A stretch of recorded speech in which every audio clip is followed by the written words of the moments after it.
आज हम पढ़ेंगे मूल विधि। मूल विधि की परिभाषा।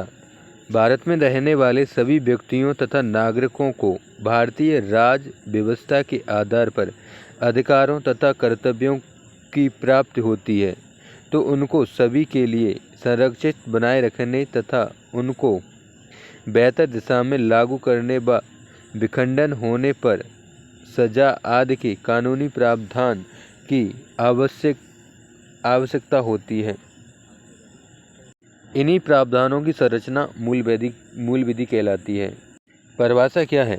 भारत में रहने वाले सभी व्यक्तियों तथा नागरिकों को भारतीय राज व्यवस्था के आधार पर अधिकारों तथा कर्तव्यों की प्राप्ति होती है, तो उनको सभी के लिए संरक्षित बनाए रखने तथा उनको बेहतर दिशा में लागू करने व विखंडन होने पर सजा आदि के कानून प्रावधान की आवश्यकता होती है।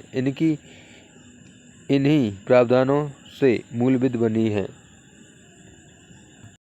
कई प्रमुख कानूनों का संग्रह मूल विधि है। कई प्रमुख कानूनों का संग्रह मूल विधि है। मूल विधि का उद्देश्य क्या है? बेहतर व जिम्मेदार समाज को बनाना। विधि जो बनाई गई है, अगर उसके खिलाफ है, कोई एक्ट विधि बनाई गई है उसके खिलाफ एक्ट, तो वो गैर कानूनी है।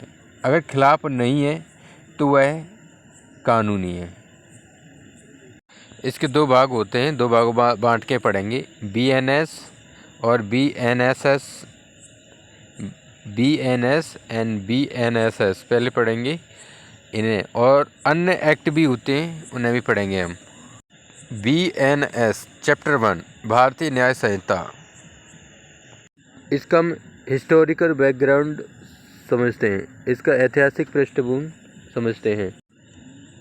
1834 में भारत में पहला विधि आयोग बना। दोस्तों, यहाँ पर मानसिक अभिरुचि भी कराई जाएगी, उसके लिए आपको टेंशन नहीं लेनी है, और मानसिक अभिरुचि एग्जाम में आएगी 100%। और इसका अध्यक्ष था TB मैकले।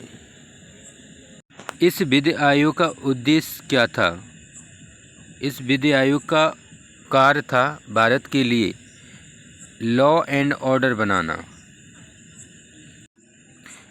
भारत में 1860 में IPC इंडियन पीनल कोड बनाया गया, लेकिन अभी लागू नहीं होगा। 1860 में भारतीय दंड संहिता बनी।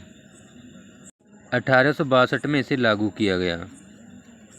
इस समय कैनिंग वायसरॉय था।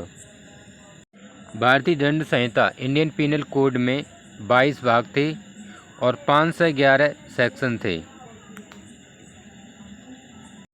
11 अगस्त 2023 में लोकसभा में BNS एक्ट पेश किया गया। कारण कानून सुधार तथा अपडेट व्यवस्था।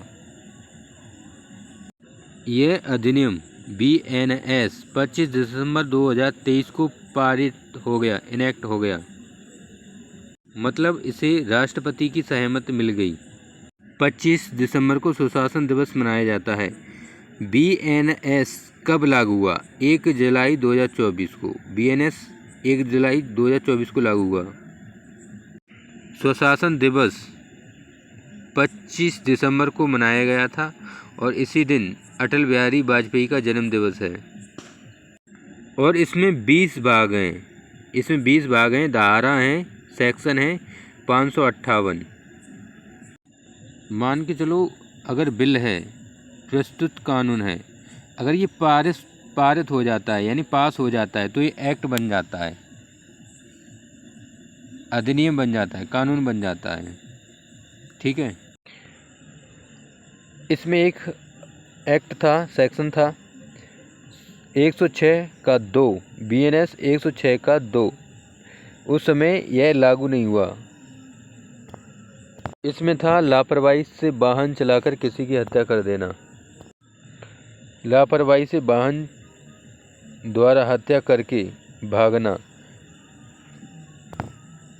इसमें 10 साल की सज़ा थी, 10 साल की सज़ा है। उस समय ये लागू नहीं हुआ था, बाद में लागू हुआ है। 1 जुलाई 2024 को होने वाले मुख्य परिवर्तन। IPC 1860 के स्थान पर BNS 2023 आ गया।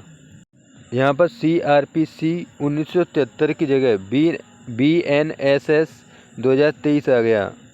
भारतीय नागरिक सुरक्षा संहिता BNSS 2023 आ गया। किसकी जगह पे आया था? CRPC 1973 की जगह। CRPC criminal procedure code. साक्ष्य अधिनियम 1872 के स्थान पर BSA 2023 लागू कर दिया गया। BNS के बाद होने वाले प्रमुख बदलाव। कितने नए अपराध उल्लेखित किए गए हैं? धाराओं की संख्या कम कर दी गई है। पहले 511 धारा थी IPC 1860 में, लेकिन अब 358 रह गई हैं। धाराओं की पुनर्स्थापना हुई है। ये तो आपको पता है कि धाराओं की पुनर्स्थापना हुई है। रीसेटलमेंट आपको देखने को मिला, रीसेटलमेंट ऑफ सेक्शन है। रीसेटलमेंट ऑफ सेक्शन आपको देखने को मिला है, और रीसेटलमेंट आपको देखने को मिला, रीसेटलमेंट ऑफ सेक्शंस। कुछ सेक्शन कहीं और थे, वो कहीं और डाल दिए गए हैं। और तीसरा पॉइंट इसके तो ये है कि भाई इसको रिफॉर्म कर दिया गया है, पूरी तरीके से इसको परिवर्तित कर दिया गया है, ठीक है? इसको पूरी तरह से परिवर्तित कर दिया गया है। इसमें नए आपराधिक मामले जोड़े गए हैं। इसमें 21 नए अपराध जोड़े गए हैं। इसमें घृणा अपराध, हेट क्राइम्स जोड़े गए हैं। मॉब लिंचिंग जोड़ी गई है। भीड़ द्वारा हत्या, मॉब लिंचिंग, भीड़ द्वारा हत्या, ये जोड़ा गया है। मोटिवेटेड क्राइम जोड़े गए हैं। आतंकवादी गतिविधि, संगठित आतंकवादी गतिविधि, बालक प्रेरित अपराध, हेट स्पीच क्राइम है। BNS की नई धाराएं। धारा 2 का 3 बालक धर्म को परिभाषित किया गया है।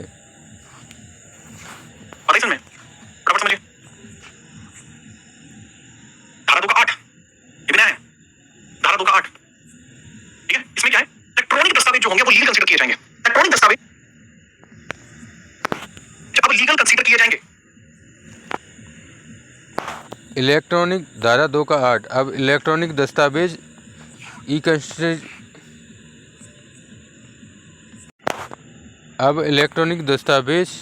अब विधिक साक्ष्य होंगे।